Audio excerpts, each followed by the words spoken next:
So Indian premier league IPL শেষ হয়ে গেল। আইপিএল শেষ হলো, আরেকটা ফাইনাল হলো, চ্যাম্পিয়ন হলো আরেকটা দল।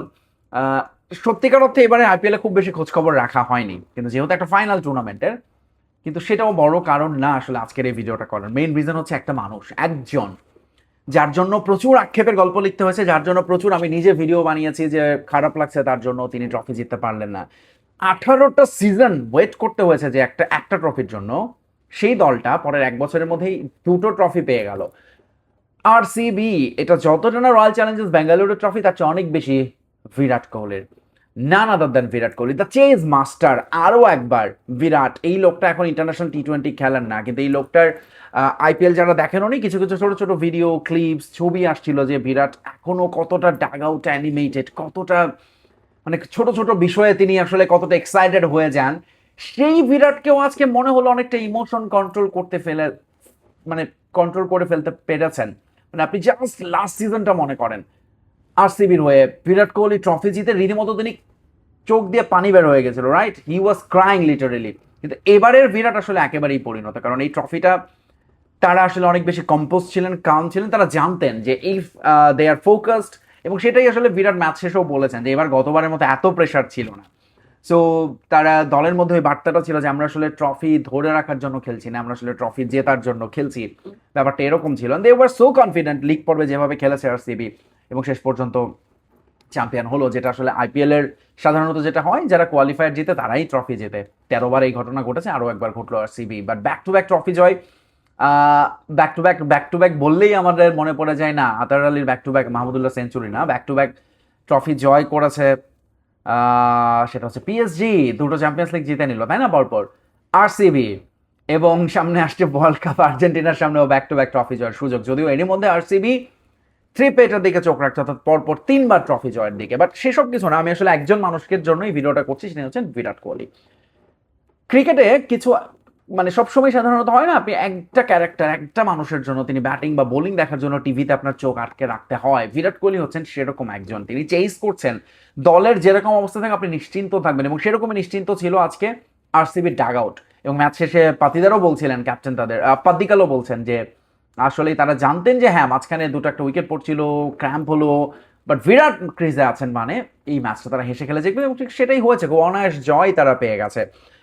সো আরসিবি এবং বিরাট কোহলি এই দুজনের জন্যই আসলে এটা একটা দারুণ দারুণ ব্যাপার, একটা জাদু মন্ত্রের মতো ঘটনা, যে ট্রফি জয়ের জন্য দীর্ঘদিনের অপেক্ষা, আক্ষেপ, কষ্ট, হতাশার গল্পে পড়তে হচ্ছে, সেই তারাই ব্যাক টু ব্যাক ট্রফি জিতে নিল। এবং এটার পেছনে আসলে জাদু মন্ত্রটা কি আমার কাছে মনে হয়েছে, যেটা RCB always a batting heavy team, সব সময় তাদের ব্যাটিং সাইড ছিল দুর্দান্ত। কিন্তু আরসিবি সবসময় যেটা ফেইল করতো তাদের বোলিং এ এসে, তারা ধরুন 200 রান করেও সেটা ডিফেন্ড করতে পারতো না। বাট এই সিজন এবং আগের সিজনে সাফল্য এবং সেটা ধরে রাখার পেছনে তাদের মূল কারণ হচ্ছে সেই জায়গাটা তারা একটা ব্যালেন্স করতে পেরেছে। স্পেশালি এবারের অকশনে আপনি যদি দেখেন, খুব ট্রিকি ছিল আরসিবি, যদিও অনেকটা গত বছরের দলটাই খেলেছে। আপনি যদি স্কোর কার্ড দেখেন, গত 2018 ফাইনালে যারা খেলেছিলেন, স্কোয়াডে যারা ছিলেন, মোটামুটি মোরললেস তারা সবাই ছিলেন এখানেও। সেই ম্যাচেও বিরাট কোহলি ওয়াজ টপ স্কোরার, যদিও খুব সামান্য স্কোর করেছিলেন 43। তারপরে that was another tight contest, এবং শেষ পর্যন্ত আরসিবি জিতেছিল দীর্ঘদিনের অপেক্ষার পর। বিরাট কোহলি এগেইন ওরকম একটা পারফরমেন্সের পর এই ম্যাচে তিনি আসলে তার একেবারেই ফেভারিট বিরাটীয় প্ল্যাটফর্ম পেয়েছিলেন, অর্থাৎ হচ্ছে চেস করতে হবে মোটামুটি একটা ভালো টোটাল। মোটামুটি একটা ভালো টোটাল কেন বলবো, 155 মনে হচ্ছে যে হয়তো খুব বড় টোটাল না, কিন্তু ফাইনাল ম্যাচে প্রেশারটা চিন্তা করলে এবং টি-20তে এটা খুব বড় ফ্যাক্টর হিসেবে কাজ করে। সেক্ষেত্রে এই স্কোরটা সবসময় খুব ট্রিকি মনে হয়। বাট ওভারঅল এবারের আইপিএল এর যদি আপনি ক্যারেক্টারটা দেখেন, এই আইপিএল ইতিহাসের সবচেয়ে বেশি 200+ রান হয়েছে, 200+ রান চেজও হয়েছে সবচেয়ে বেশি।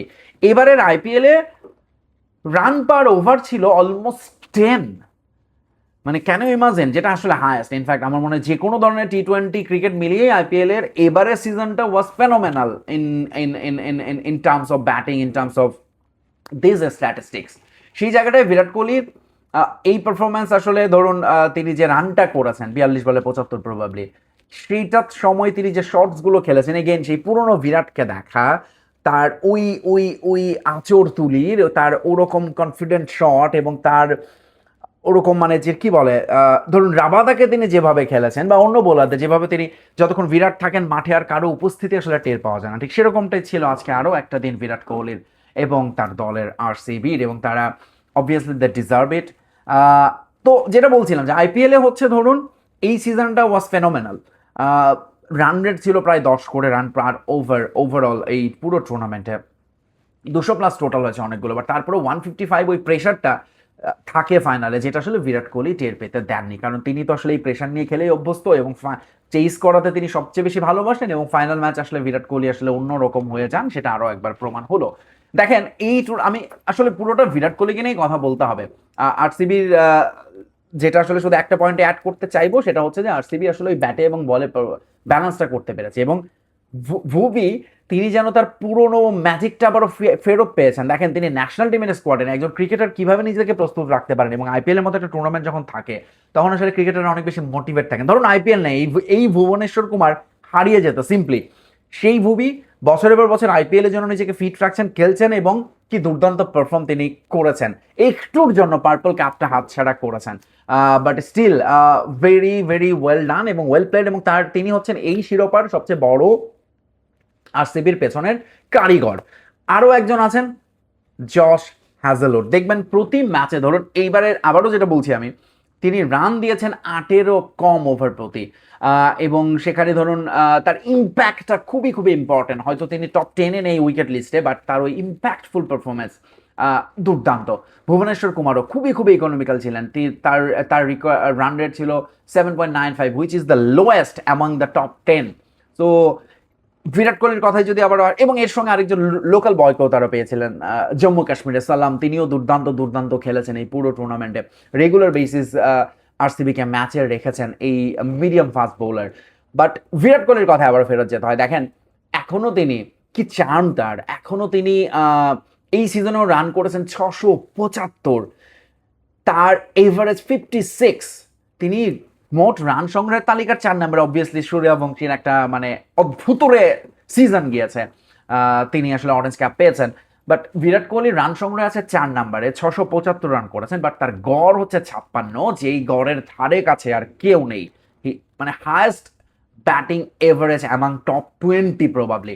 সো এই হচ্ছে বিরাট কোহলি, যিনি মানে তাকে দেখাটাও আসলে একটা দারুণ দারুণ ব্যাপার, এবং যারা আসলে টি-20 ক্রিকেটই বলুন এইভাবে যে আসলে রান চেস করতে, সেটা আরও একবার তিনি শেখালেন, আরও একবার তিনি প্রমাণ করলেন যে টি-20 মানেই শুধু মারমার কাটকাটারি, বা সূর্যবংশীও থাকবেন সেখানে, বিরাট কোহলির স্টাইলের আসলে ব্যাটিংটাও থাকবে টি-20-তে, এবং বিরাটের জন্য আসলে এটা একটা আমি বলবো যে তার ক্যারিয়ারের তিনি যেটা আসলে না পাওয়া ছিল সেটা তিনি পেয়ে গেলেন। আইপিএল গত বছর পেয়েছিলেন, এই বছর আবারও পেলেন, এবং এবং এবং তাকে আসলে ইন্ডিয়া মিস করবে টি-20 ক্রিকেটে, যে বিরাট আর খেলেন না এটা আসলে ভাবাই যায় না তার মানের player. But still congratulation to RCB এবং বিরাট কোহলি, আপনি খেলতে থাকেন, আপনাকে আইপিএল হলেও আমরা দেখতে চাই। It's a treat to watch Virat actually, and he should be the idol of every upcoming cricketer.